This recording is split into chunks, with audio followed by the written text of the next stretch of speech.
My name is Alyssa. I teach middle school, so grades 6, 7, and 8 in East New York, in Brooklyn, New York. I teach in an area and in a school that is predominantly Black and Brown, mostly Hispanic. I think about 76% Hispanic. We have 30% of our population also identifies as Black. And we have a lot of students who live in shelters and who receive food stamps and resources from the government, such as that.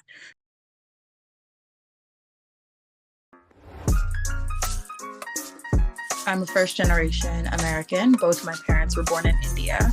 And for more specifically, like my mom's side of the family, in India, there's no such thing as public education. Basically, if you can afford to learn, you get to learn. So with my mother, she grew up very poor. Her father only has a fourth grade education. Her mother only has a 10th grade education. And my mother was the youngest of three. And because she couldn't afford the girls' uniform, they wouldn't let her wear her brother's uniform. She almost wasn't allowed to go to school.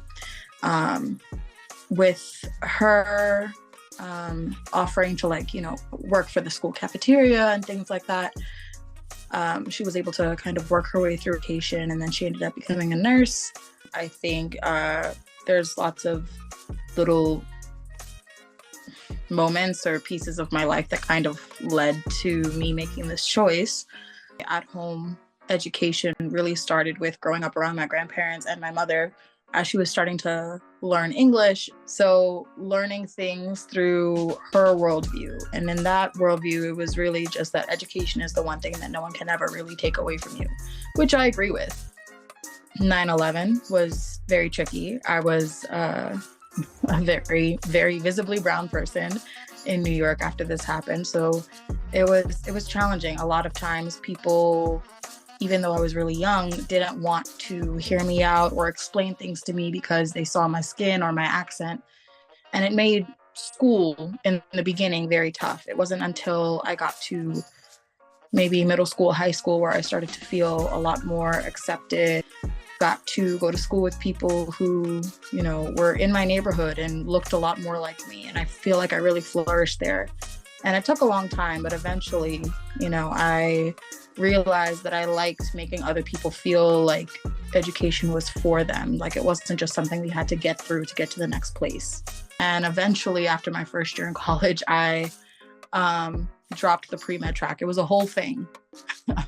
It was a very big deal in the family, but I stuck with it. And then I was approached by Teach for America in my junior year of college.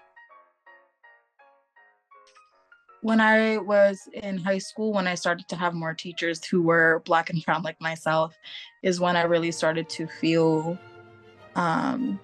empowered at school. I had a really great guidance counselor who took stock of who I was as an individual instead of just hearing what other people had to say about me, and give me, I guess, scaffolds to make my own educational leaps and queries.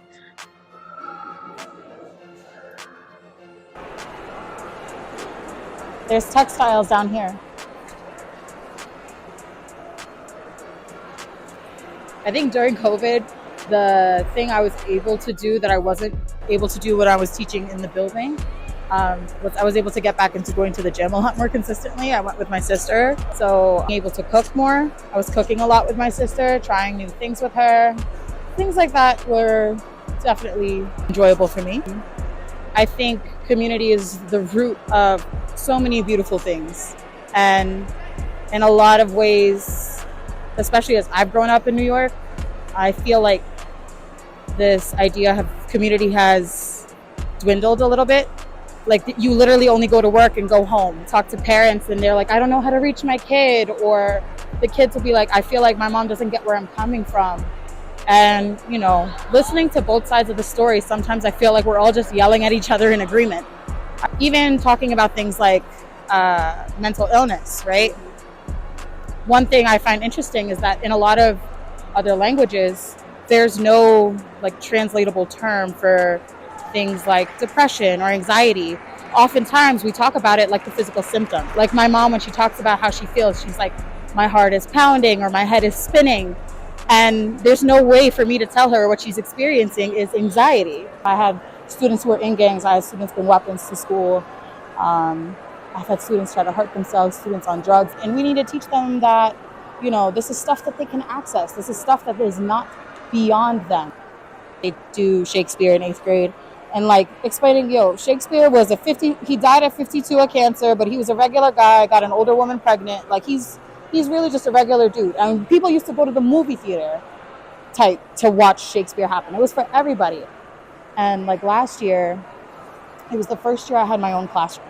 So it was like a really big thing for me. And I was just like, I want to kind of show my personality. This is why reading matters to me. I want you to like yourself in here. I want you to like the stuff in here. And I'm Indian, so I brought in incense and I would light it every morning. And like the kids would ask questions, and they would be like, oh, that smells like something that my abuela used to burn. And like, yeah, well, this is where it comes from in my culture. And they would ask questions. They would ask to watch me light it. And then I would like pass around an incense stick and they could smell it. And this year, first day of school, not even the first day of school, we were setting up the classrooms the day before. And AP came and told me, by the way, we're not going to do that anymore. This is French. It was inspired by something Indo-Chinese. And that's immediately why my eye came to it. Like, you can find so many familiar things and completely foreign. Yeah.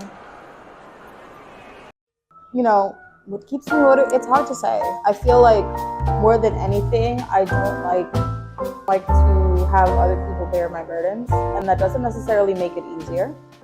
But when I think about it, or when the kids ask like what happened and they find out what happened, they're like, oh my God, are you okay? Like, how are you cracking jokes right now? And I tell the kids, like, would you feel better if I cried? And they're like, no, all frantic because they don't want to see me cry. But the sad reality is that life does go on whether you're ready or not. And I know I'm not perfect. And I do feel really guilty, honestly, all the time. Since my first year teaching, I'm just like, I don't know if I can be what these kids need right now. But who else is going to be there, right? Because if I don't come on the day to proctor, who's going to proctor these kids? Who are we going to get a sub on the day of the state test when everything and everyone is trying to take the state test? Who's going to make sure that, they have their mints and their candies so that they're awake during the test or whatever else? Who's going to do all these little things? Especially with the pandemic and us being pushed to work through the Easter holidays and keep teaching when, our students are dealing with the fact that people in their homes are dying and they can't touch them and they can't visit their grandparents. Or that one horrible instance where the morgue could not pick up their dead stepmother, No, that doesn't stop me from being the sarcastic ass that 7th grade knows and loves. But, teaching is important. It's important to me. It's important for society. Be so afraid of like spicy food because my mom always made it super spicy. We're South Indian, so it was like a thing. And I used to think she was punishing me by making me eat it. And she would always tell me like, oh no, you have like little bugs in your belly and the spice is killing them. And like, the funny thing about like village knowledge is that it's kind of true, right? Because a lot of the spices that make food spicy are also anti-inflammatory and stuff like that. But now I have arguably the highest spice tolerance in my family. I feel like I'm sometimes in a similar place when it comes to like, is this still the right place for me? Because I do love the kids. Mm-hmm. And I remember telling you too, like if I ever left teaching, it wouldn't be for the kids. It would be because of the adults or the administration or life. But I'm at that point where it's like, I'm literally out of the house all day. I leave my house 6 o'clock, get to work, 6:37, come home, 7:30. I'm at work all day. I always think about the kids. And I don't regret the time that I've spent, but I don't know that I can realistically keep doing this when it's been years of me losing more and more time from like my family and things like that, you know? And like when my grandma was first in the hospital, that's what really made me think like I have to do something.